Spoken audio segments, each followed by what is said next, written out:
There are a few teams that I think we all expected to make a move at the trade deadline that just didn't do anything. So I'll ask you guys, who's the biggest loser of the NBA trade deadline? The Bulls, the Hawks, the Lakers, or the Warriors? I want you guys to rank them 1 to 4, 1 being the biggest loser. I'll go It was quick. what was the other Bulls, team? It was Hawks, Lakers, Warriors. Warriors. Okay. I'm gonna put 1 Go from 4. from 4. Okay. Go for it. For the Lakers, still a good basketball team, and they have LeBron and AD. You always have a shot. I think you could say that there was a lot of pressure on them to make a move, but at the same time, they are still somehow above 500. All you got to do is make the playoffs at this point, and they could go from there. At 3, I have the Atlanta Hawks. I mean, look, to be fair, all these guys, all these teams have fucking problems. Like, all of them should have made a move. Yeah, they all should have done It's not the something. fact of, like, that the 4th team being the Lakers means that they're, like, without blame for not making a move. It's just, in my opinion, they are of the least blame for not making a move at this point. So then I have the Welcome Lakers back, Trunks. at 4, the Hawks at 3. I'll give you $10 if you close all his tabs. Dean will double it. I do have to finish this at some point. Shut it off completely. Warriors at 2 and Bulls at 1, without question. You Fucking said Bulls. Lakers, Hawks. 2 years. 2 years. Bulls. No fucking trade, but I'm sure he's going to say that. Yeah. I don't think I have enough time to give my rankings, but I was just gonna say I was gonna put the Lakers at 1. Honestly, I agree. My good friend Christian Jimo, shout out Christian Jimo. He thinks. We do. Yeah. Why are you whispering? Christian Jimo, future I don't know Knicks if I fan. want LeBron to be a Knick. I'm just gonna say I think that it's very likely LeBron leaves in the summer, and them not making a move right now, I think that just made that a lot more likely. Well, Yeah, the Bulls are just in the middle. That's the problem. the Bulls, they're used Can't to it just though. be in the middle. They're used to it. Can't just be in the middle, though. They haven't made a trade in 3 years. And for the Warriors, bro, like you were supposed to be, once again, like a pretty fucking solid team. You have Stephen Curry right now still on the back end of his prime. And you're like legitimately underachieving. Like it's not like you're just the Lakers above 500. no. It's not like you're the Lakers above 500. You're like below 500 significantly, which is why I have the Warriors at 2. The Lakers being at 4 is just because like the Hawks had to do something. You had to either trade DeJounte or make a move in some way to clarify a direction. Like the top 3 teams like pretty much didn't choose a direction, which is why I put them above the Lakers. Like at least we know the Lakers have like a core that can make the Western Conference Finals that did that last year for the most part. So See ya. He's you for also that. walking off after that. I'm going to put the Warriors at 4 because I think it would have been that while I do think they needed to make a move, historically they don't make moves at the trade deadline. And I don't This is really a different know. year, though, No, I agree, but I think the other 3 teams had more moves to make, if that makes sense. And then I'm going to put the Hawks, Warriors, Hawks, Lakers 2, Bulls 1. I agree with what Trunk said. LeBron very well might leave in the offseason. And after they had one of the best trade deadlines of all time last year, to follow that up with absolutely nothing after they have nonstop been in every single trade talk for the entire season, you didn't make a single move. Like, come on. So the Lakers are your 1? No, the Lakers are 2. Oh. Because the Bulls are just not doing anything, like, ever. Like, at least the Lakers have done something in the past year or 2. Chicago, what are we doing, man? You're another team that was in every trade talk this year. Getting rid of DeMar, getting rid of Vucci Main, getting rid of Levine, getting Zach rid of got Caruso. hurt, to be fair. And I am talking. Sorry. I'm kidding. You're right. But they didn't do anything, and they've never done anything. And they continue to, when we thought this was going to be the year where they finally toss it all out and pick a direction, they just didn't do anything. So they're number 1 for me. The Bulls haven't traded for a player since 2021. Yep. That's impressive. That's honestly, like, how do you avoid that for 3 years? Just say no. I want to hear a crazy stat that I heard from Kenny today. So since that time in 2021, the Bulls are dead last in terms of trades. They've made 1. The second to last team has made 7 trades I was since gonna then. guess 7 too. 7. A 6 fucking trade difference from the Bulls and the rest of the league. And it's crazy because the Bulls have players that I know and other NBA teams want. I know NBA teams want Alex Caruso. I know NBA teams want Andre Drummond. I know teams at some point wanted Zach LaVine. I know teams wanted DeMar DeRozan. I know that there's pieces on that team that people want. Nikola Vucevic. There's pieces there. But to say Alex Caruso's untouchable on a team that has no direction, isn't going anywhere, is unbelievable. It's inexcusable. It's fireable. It's fireable. And I think I also read a report today that the owners approved the direction of going into a rebuild, but their assistant GM went against it or something and didn't want to go into a rebuild. I don't know what the deal is in Chicago, but I think they're all getting fired come off season. I think they're all gone. In terms of the rankings, obviously the Bulls are the worst. I think the Warriors and the Hawks are interchangeable, in that middle spot. I think the Lakers are fine. I think they, like you said, had a direction. But the Warriors and Hawks both needed to make moves that they didn't. But the Bulls are just inexcusably the worst. Ranking mine, I have the Hawks at 4, simply because I don't know. I just don't think they were in as dire needs as these other teams to make a move. I have the Warriors at 3, the Bulls at 2, and I have the Lakers at 1. I just think with LeBron playing the way he is, staying healthy so far for the entire season, and Anthony Davis playing the way he is, also missed less games than LeBron this season so far. You have your best 2 pieces. You have no excuse to be this bad. They're 1 game above 500 in a team that's supposed to be in a contender, and they didn't make a single move to help bolster their roster at all. That I don't see them competing with these top teams, those contenders that we named before. For a team that's, when LeBron's could be out the door, this is your last chance. You lose LeBron, you lose your window of opportunity, obviously. And you need to do something. But I just don't see him as a contender now. Yeah, that's why it's tricky with the Lakers, because LeBron potentially being out the door, it's like, all right, you guys are bad and LeBron might leave. How could you do nothing? But then it's also like, well, it is still LeBron and AD. Like, they still could go on a run. They're not that far out of things. And realistically, what move was on the table for them? Exactly. The Lakers didn't have the luxury like the Knicks had of having an expiring contract worth almost $20 million in Evan Fournier. I know a lot of people said, oh, well, you could send D'Lo out. D'Lo's been great for them. Yes. D'Lo's a guy you want to keep. You could have packaged like Gabe Vincent maybe with some other things. Rui's and made contract, a move. maybe.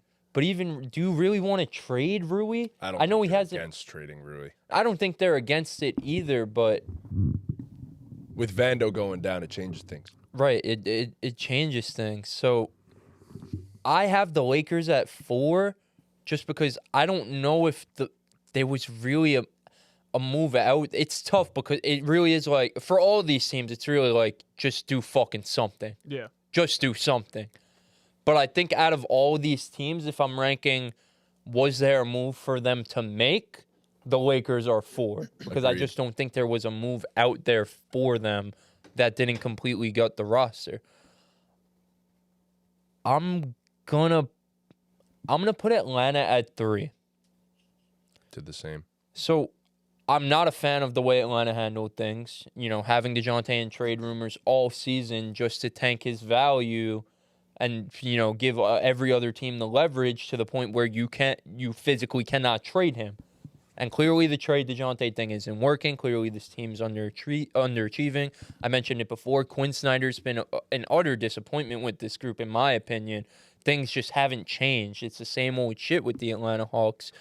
But if it wasn't DeJounte going, who else? And DeJounte, for as much as he doesn't fit with Trey and all that, and it's been a disappointment, he's on such a good contract that isn't a contract that you want to just dump away. I think Capella could have went, but I don't know, man. It's tough. I have the Warriors higher than them at 2 because the Warriors are in a different spot than the Hawks. The Hawks still they're getting to the end of where like it's gonna get to the point where Trae Young's gonna ask out at some point, but they still have some time. You have Steph Curry at what 35 years old he is now. Like you're actively trying to win a championship this year. You're trying to win this year, and to see the team struggle the way it is, to have your big offseason move be Chris Paul and he hasn't really panned out because of injury, to have drama with Draymond, to have drama with Klay Thompson, to have Kuminga take this step up and actually be a bright spot, and to just do nothing, it's super disappointing. You're wasting a year of Steph Curry, and I hate to be that guy, but like, how much longer do we have of Steph playing at this level? And it's like, you're really gonna waste a year of that. So I have the Warriors at 2. All right, number 1, Strap in, everybody. the Chicago Bulls. You guys hit all the points. They brought in AK. They brought in Mark Eversley. They had a great offseason in, what was that, the 2021 offseason? DeMar. You get DeMar, you get Lonzo Ball, and you get Alex Caruso. Right after you traded for Nikola Vucevic. And in hindsight, the Vucevic trade is bad, but at the time, we liked it because it was a move. It was new ownership. Direction. They were being aggressive, right? It was kind of a direction. You were being aggressive. And then you go into that season, you have DeMar DeRozan in MVP conversations, hitting game winner after game winner, being the most clutch player in the league. You have Lonzo Ball playing all NBA level defense, shooting up high 30% from 3. Maybe he was even at 40% from 3. You have Alex Caruso giving you defense. You have Vucevic playing well for you. You have Zach LaVine playing at, Zach LaVine was kind of iffy that year, but you go into the All-Star break and you're the 1 seed in the Eastern Conference. And I watched that Kenny video too, and man, did that shit just make me aggravated to listen to. But he said it.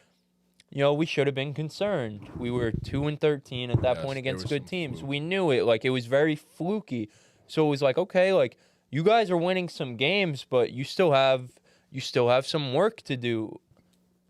You still have some work to do with this roster. Like, let's see something. And they've done nothing since. And it has gone downhill ever since. DeMar's taken a step back. Levine's dealt with numerous injuries. You have Vucevic taking a step back. And like you said, they've made 1 trade over the past 3 years. And Bruce mentioned it in the chat. You traded 2 second-round picks for 1 second-round pick to draft Julian Phillips. I like Julian Phillips' game out of Tennessee. He's a cool player, but that's the move? And then you're going to get up there in a press conference and say that you're trying to be competitive? You're trying to be competitive? And you don't do anything. Every other team in the NBA understands that being a play-in team doesn't make you a competitive team. Yeah, you're playing for something, Unless you're Miami. but you're not competitive. This ownership group, this general manager group, the front office group we have right now is content with mediocrity. They're content with mediocrity. They're saying we're going to be competitive. They know deep down in their hearts the highest we'll get to is maybe we could sniff a 7 seed.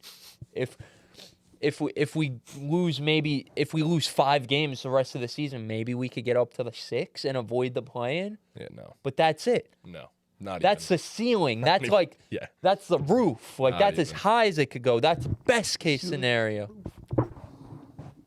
And you Ceiling just is the sit roof. back and do nothing. And then, like you mentioned, Dean, it's not like the Lakers, where the Lakers were kind of in a tricky situation of their asset pool and what they could trade and what they. You have a guy in Alex Caruso who every contender would get on their knees for. You have a guy in DeMar DeRozan who the fit isn't great with a lot of teams, but you're going to tell me contending teams aren't interested? They're not interested.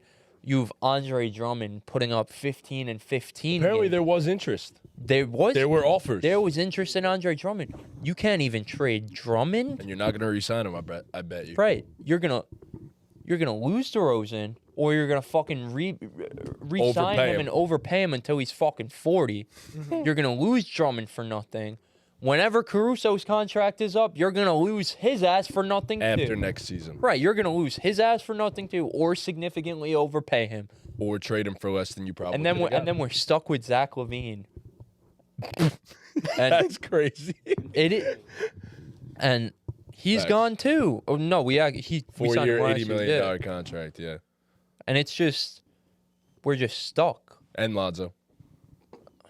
Lonzo's a Like, total we're just- outlier, played basketball. We're just stuck He's a with total this outlier, group, though. and Miss him, man. we're at a point right now where we could still, I guess, compete, but really, we're at a point right now where we could be mediocre. But the longer we don't do anything, the longer we are gonna spend at the bottom when this Yep. core is gone. The longer we are going to be not one of the bottom feeder of the NBA. Because they're not even gaining in the any next spot. assets. Right. You're not picking a direction. Right. That's the worst thing you could do in the NBA now. The worst. Come 3 years from now, we're gonna look at this team at the way we look at the Hornets. And I saw someone Yeah. tweet: the Bulls are just the Wizards of the Midwest. Oh man. The Bulls are just the Wizards of the Midwest, It's a scary. That's kind of a But even bar. the Wizards have picked kind of a direction bar. now. right? But like the old But the Wizards, Beal like the Wizards, Beal, yeah, right? yeah, yeah, yeah. And it's just like you said. I mean, That would be pretty cool. I mean, for as happy as I was when AK and Eversley came over, and how they did such a great job in that 2021 offseason, like. We need ownership. Like, we need to have conversations about people's jobs. Like That's- if- yep. if you're gonna sit back and do nothing, like you could have me, and you don't have to pay me to do nothing. You're paying these guys to do nothing. Have me come in and I'll do it for free. I'll do nothing for free. True. We're paying these guys to do nothing. It's embarrassing. I'm embarrassed to be a Bulls fan. The way you guys felt about being a Knicks fan for the all those longest. years, that's how I feel right now. And I'm so happy for you guys, but that's how I feel. I'm embarrassed. Yeah, that's why we're putting them as contenders. We earned it. Yeah, for sure. Facts. I don't care to watch. I care to watch Kobe White, my fucking slimy toe, my fucking glorious king. It just Kobe it White. does go to show that like if you have good personnel people, you Competence. could turn things around. Good like asset this. management. Yes, you could turn things Asset. around like this. You've seen it with teams in the NFL. You've seen it with teams in the NBA. It doesn't take a 5-year plan for you to rebuild your team. If you have the right guys in place, it could even be in 2 years. And you're I don't looking know, at so- all these teams. You're looking at a team like the Jazz. Thunder. The Jazz instantly. The Jazz weren't even mediocre. The Jazz were competing for 1 seeds and shit like that. But they realized, you know what? This isn't enough to get over the hump. Yep. Look at the Jazz in one of the best situations in the NBA right now. You look at the Thunder. You look at a team like the Pacers and how they responded after the Paul George era. The Knicks. You look at a team like the Knicks. You look at all of these teams who are realizing, all right, like, listen, you guys were great for us for these years, but you are not a part of the long-term future, and you have to go. And I mean, I have Bruce in here. Is it crazy to say I miss Garpax? Like, no, like that's how we're all feeling as fans. We're disgruntled with this ownership group. It's been terrible since 2021. It's been horrible. It's been downhill. And like you said, they at least drafted well. Like we just didn't develop those guys, and then we traded them away and they developed. But like they gave us Kobe White. Kobe White wasn't a part of Bobby Lord. the brightest spot. Think about that. The brightest spot of this terrible situation, Bulls. The brightest spot was from our terrible ownership. The previous ownership. God bless. That everyone was calling for their jobs. Kenny made a diss track about them. Everyone was hating on them. The brightest spot of this organization right now is from that ownership group. That's all you need to know. That's all you need to know. So that's all I have to say about the Bulls. Like I said, I'm embarrassed to be a fan. I'm embarrassed for all Bulls fans. I'm embarrassed for this front office. And I feel bad for my boy Kobe White. Free my man. Kobe White. Free my That's man, crazy. bro. Free Free my Kobe man. White. Free my man. Free all of free. Mike. Free all of Freaking them. invited. For all of them. All of them. Let them go play some fucking winning basketball with an organization that fucking cares. That cares about anything. That cares about winning, not just putting fucking fans in the seat, bro. You're the Chicago Bulls, for God's sake. You're going to put fans in the seat no matter what. Try and build a fucking winning culture. Not even a winning culture. Try and build a culture. And that goes on fucking Billy Donovan, too. That's another guy who I like I actually love some of Billy Donovan's philosophies, especially some of his defensive stuff. But build a fucking culture. Be a leader. For all of them. For Donovan, for AK, for Mark Eversley. Be a fucking leader, man. God damn. Look at Leon Rose. Look at Leon Rose. Couple good moves. Came in Changed and the took culture. charge. He's a leader. You look at Thibs for being the culture setter, but Leon Rose is the fucking culture setter. Leon Rose is the culture setter. Go get a Trust guy in like Leon. that, man. Trust in fucking Leon. Damn, bro. And yeah, I mean, I agree. I thought it was going to work out for you guys. Usually when you take people off of good organizational trees, it pays off in the end. But you took them from Denver, and it did not pay Been a off failure, man. whatsoever.